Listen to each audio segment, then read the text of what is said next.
Well, I've got some news on the 800s and the pendolinos, and what am I going to do about those back scenes? Stick around and all will be revealed.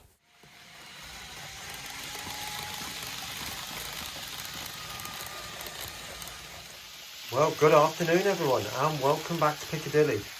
Now you might just be able to make out now we have got two Class 800s running, and I have to give praises to Hattons for this because I sent the previous one back. As you know, it had a lighting board issue, which basically meant that when the unit was on the track, it just had the lights on, and it should have both red and white lights on, but it only had, I think it was white lights on, which indicates there's something not quite right. So when I put the decoder in it, it blew the decoder. Now I bought the decoder from Hereford Models over a phone call, and he sent it to me. So I can't sensibly send those decoders back because they weren't faulty. It's something else that's caused it to blow. So I felt a little bit, what do I do now? Anyway, I got my refund for the Class 800, and I didn't receive my postage. So I phoned up Hattons and they, sorry, our mistake, we apologise, we'll get that off to you sorted. And I mentioned the decoder issue again. And the guy said to me, you didn't buy it from us, but you were going to, is that right? I said, yes. And he said, I need to talk to my manager, but you said you bought a replacement from us to replace one that blew. Yes. So I had to send the receipt over to prove I'd bought it in the first place. And Hattons very kindly refunded the price of the replacement decoder, which I bought from them to replace the one that was damaged in the return unit. Am I making sense? So I have to sing praises to Hattons because they didn't have to refund me that decoder, but because it was damaged in a unit that I sent back, they did refund it, because apparently it's everything connected to the damaged item they'll happily refund as well. She didn't know that. So massive thank you to Hattons. Now you can see these trains running beautifully, and the second one, that one, as you can see, it's got red lights that end, and coming round you'll see it's got white lights at that end. Yeah, hopefully you can make those out, because that is a new train. That is the third unit I had. Now, but what I do want to do, I'm going to stop one of them, and then so you only hear the one, because they are quite noisy units. So this is the one stopping. Now listen.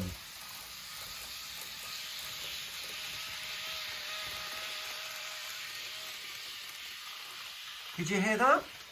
The motor is pulsing, and if I slow it down all the more,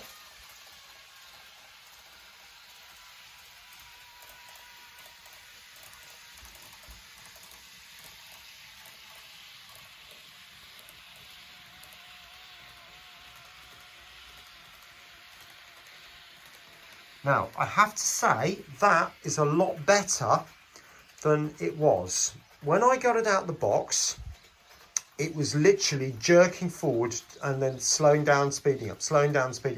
And this one's been doing the same thing when I first got it. So what I decided to do was just gave it a very long running in period. Very long. So it's had probably 3 to 4 hours in each direction. And obviously running around the track as well has made a difference. But what I also did with the power coach, which I believe is that one, it's the second one from the end, is to take, strip it down like you do when you put the decoder in, and then I literally just connected 2 DC wires to the brass strips. I'm not going to do it, so please forgive me for that, but there are 2 brass strips which run the length of the train, and I literally just took the bogies off, so it's literally just the motor. and I just left them there and I let that run.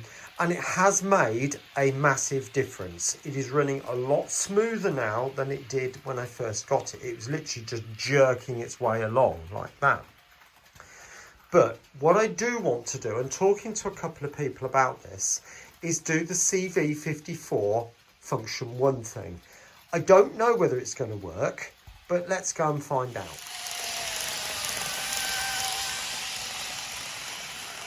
But anyway, we've got the Class 800 unit just on the track here. In fact, you probably can't see it because it's almost disappeared with all the blobs and that's on the polystyrene. But trust me, it's there. Okay. Now, what I want to do first of all is to reprogram the address back to number 3, because I've got a test train logo or test train facility on here. So on the Z21, I've literally just got a new loco. In fact, if I zoom you in a little bit, hopefully you'll be able to see that a little bit better. And I've set up all the functions right the way through to number 28. So all the functions are there. And so I can test any new loco, any new sound loco that I might have. Just as long as it's addressed to number 3, all this lot will work as a standard push button function facility. So let's do that first of all. So on the Z21, you go into programming track, and then you go to program address. And then in the middle, I'm going to type, oops, no, I don't want 2, I want 3. Like that, and set CV. Now I should get new address successful. No, I don't think it's done it. Let's try that again. Let's check that now. So go back to here and just to see if that's working. Yeah, so that's absolutely fine. Okay, right, stop it just there. Now the next thing I want to do is to do the CV54 thing. Now, just in case anybody's worried, I've had 3 of these units and they've all done it. So I don't think it's the motors. Well, I don't think so anyway. I spoke to Gauge Master the other day. I mentioned it to a chap called John, and he'd not heard of the problem with the pulsing motors, and said there certainly isn't an issue. And so I said, well, do you think it's the decoders then? Well, he said, well, they're good quality decoders. They come from Digitrax. And as you know, I've bought, oops, the boxes just fell out, but I've used the Gauge Master DCC decoders, which are made by, the boxes just literally fell out there, but by Kato. Yeah, so I've used the right ones that are recommended for the train. But let's see, if we now go into programming, and I'm going to programming track, and then type in CV54, like that, and then you set that to 0. All right, and set. Right, it's pulsed, right? That's a programming pulse, so that's a good one. So let's go back in now to the programming loco, which is set to number 3. Now, I think the idea is that you set it going like that, so you can see it moving, and then you press function 1.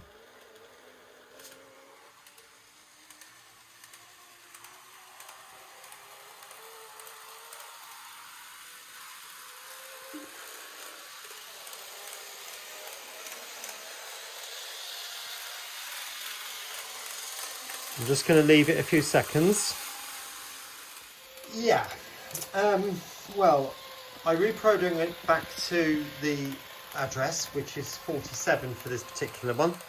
And as you can hear, it's just doing it again. The pulsing, that is. So, right, welcome back.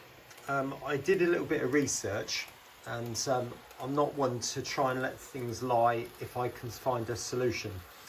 Now, as you can see in front of you, I've now managed to get the motor car running at an even speed. It's not pulsing at all. And the way I did that was to alter the back EMF settings.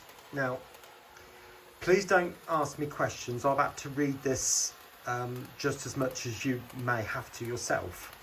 but I understand that the back EMF is a compensation feature within the decoders itself, not within your system. So it's not part of the Z21. But what it does is that if you've got a train, which has obviously got a load on it, and obviously this will have another 4 carriages attached to it, so there will be a load, and you take it up a hill or a gradient, or you, for example, want to double head a locomotive, it compensates for the speed going up the hill. Because say for example, if you drive up a hill, the natural instinct of the vehicle is to slow down as you go up. So you press on the accelerator a bit harder to go up the hill at constant speed. And it's very similar to what the back EMF is doing. Anyway, so what did I do to solve this issue? Well, I still have to do the CV54 set to 0 and then operate function 1, let it do its thing. It doesn't appear to do an awful lot, but then I'm going to put on the screen in a few seconds time the CVs you also need to do. Okay. Now I haven't reset the values of CV3 and 4 yet, so I'll do that now. Just to remind you, go back into programming, that one, and then go to program track, and then CV3. I usually set that on this particular train to 25, so it's there you go, there's the programming pulse, and the light went green and flashed off again. And this one I'm going to set to 8. There we go. So hopefully now it should speed up and slow down more gently. I know you can't see it, but you can certainly hear it.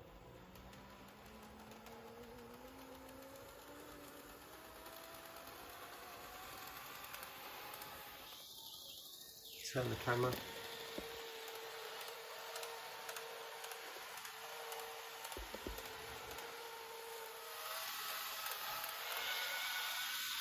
But I have to say it's an awful lot better than it was. Yes, well, what can I say? It's let me down again. It was running absolutely beautifully, and you saw it running absolutely beautifully, and then something derailed, and then that was it. Every revolution it derailed on the same point, and I know it's not the track because it has been running absolutely beautifully before. I believe it's the couplings that are causing the problem.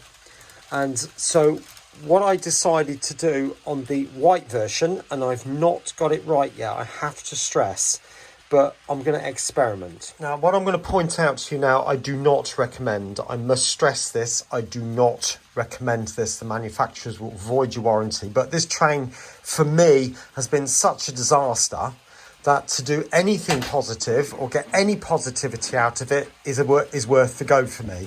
So you can see I did 3D print my own couplings. Huge, awful, bulky looking things. And I thought, if it works, I can then refine them a little bit. But sadly, what's happening is that some of these verticals are twisting side to side, and that's causing issues in its own right. So what I am going to try is to try and make a very similar coupling that's in there already, but to use a NEM pocket. So that's what I've done. And if you see the original couplings, which are these, okay? Now, like a lot of locomotives, N-gauge and 00, you get this type of arrangement where you get a flat plate on the top, and that sits between the chassis and the seats normally, and then that does that inside, yeah? And so all I've done is printed something very similar, and then printed a separate NEM pocket and then glued it on with super glue. Now, I do need to work on it, but that will now take a standard Rapido coupling.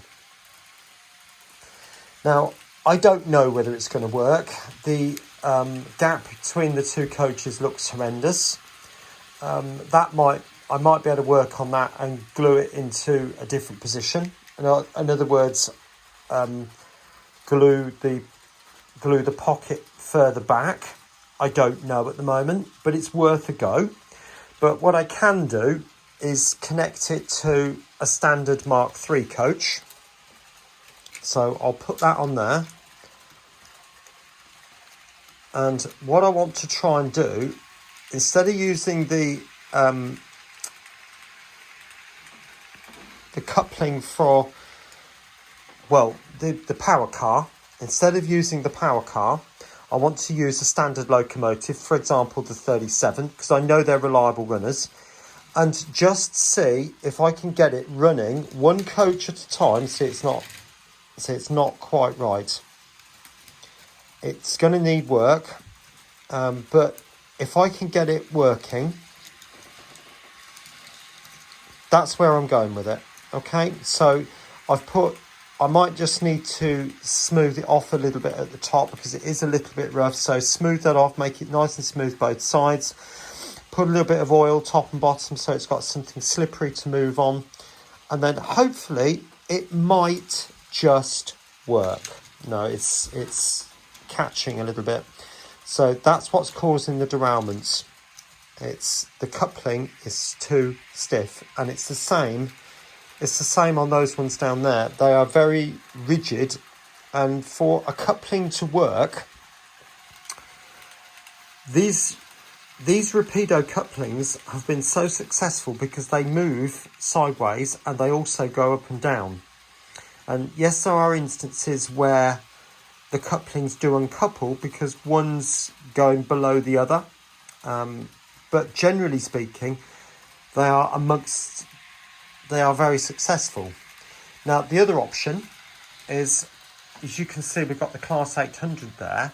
You can buy the same coupling as what's used on that, but they are quite expensive, and it would cost quite a bit to accommodate all of the 9 carriages on the Pendolino, which are up there. So it's something that I'm considering, something I'm working on, and I'll use this white one to test it all on, because this train is useless on its own. So if I can get it working properly, I've got nothing to lose, you know. So the warranty is well voided on it, and nobody wants to help me with it anyway, but that's the point. So, but I must stress, do not do this to yours, all right? I'm checking this out because mine is just useless. So, all right, moving on to the next thing. Now, it's been a couple of weeks since I did anything to this particular module here, which is the shop unit, the concourse area, if you like, and the restaurants which go along the top, cafes, and there's a whole load of shops down the bottom here, big ticket office here, all that sort of thing. And then there's going to be 2 photographs, one there and one sort of where that little bridge bit is, okay, in that section just there. Now, what I've decided to do is I'm going to make a lot of this off camera and then just show you periodically. The reason being is I'm conscious that people are just getting a little bit bored with it, because it's the same thing over and over and over again. I've made this shop this week, and I've made this particular shop next week, and I could go on for the next couple of months making these shops. I will show you I've started the toilet. You might just be able to make that down there in the corner. I've got to label it all up. There's still loads to do there, so it's got a long way to go. But I've made another decision. So that's going to run along the background, and I'll make a piece as I feel like it. So I'm not going to be making that the focus of the video. But what I do want to start doing, and I did allude to this last week in the video, that I might do it in a month, 2 months, 6 months, but is to actually start making the back scene, which is going to run round there.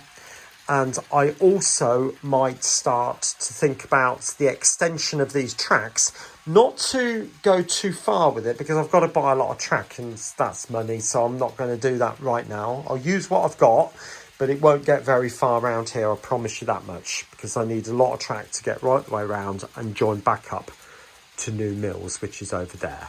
All right, so please bear that in mind. The actual track laying and the running of the trains is not going to happen very soon.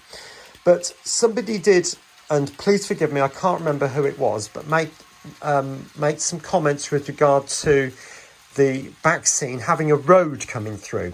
Now, the general idea of that, of having something intersecting through here, would hide the fact I've got to have a gap there. Granted, I accept that, but also I need to get that track across, and to bring it through at this point here probably wouldn't be too bad an idea, because I could actually bend those tracks round, and you can see even if it comes round with fourth radius and above curves, I can still get it to cross sort of this general area. I don't want to block up the points and make it difficult to switch them, but you know, that's something to consider. So I might just actually start building the actual bridge sections, and so this would be a lift off, you know, but it's worth a thought. My thinking at the moment is to have two boards which stop like that and have an open space, okay? And then at the back here, put a load of trees and maybe even a short back scene running along the back here. I don't know at the moment. So when you looked down through that section, you would see a continuous loop through. But equally, if you look back through this way, it looks right as well. So I might just go for the trees. Again, I don't know. So if you've got any thoughts, then please say. I'll consider all.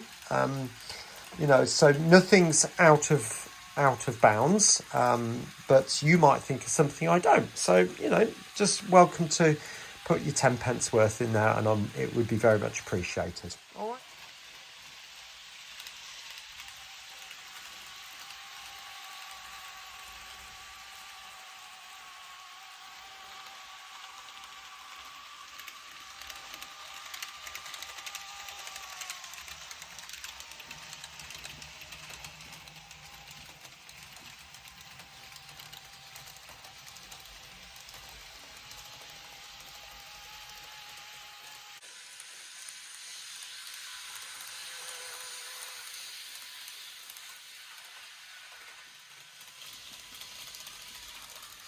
Well, I hope you've enjoyed this very different style of video there today. Some updates on the 800 and potential plans for the pendolinos too.